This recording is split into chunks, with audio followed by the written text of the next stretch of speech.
చూడు చూడు, అక్కడ ఒక ముసలి ఉంది. అరే ఎర్రోడా, చక్కరా. నేనేమన్నా జోకర్లా కనిపిస్తున్నానా? అది ఖచ్చితంగా ముసలే. కావాలంటే దాని మీద రాయి వేసి కదిపి చూపిస్తా. అరే బాబు, అది చెక్క. ముసలేరా, ఉండు, కర్రతో కదిపి చూపిస్తా. నీకు అర్థం కాదా? అది చెక్కరా. కాదురా, అది ముసలే. నీళ్లు చలితే కదిలిద్దు చూడు.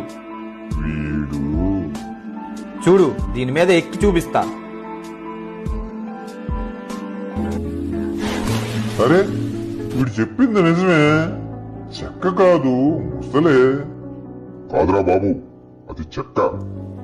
ఈ కథలో నీతి ఏంటంటే, ఒక విషయం గురించి పదే పదే చెప్పి నమ్మించాల్సిన అవసరం లేదు. అలా చేయడం అది నీకే ప్రమాదం.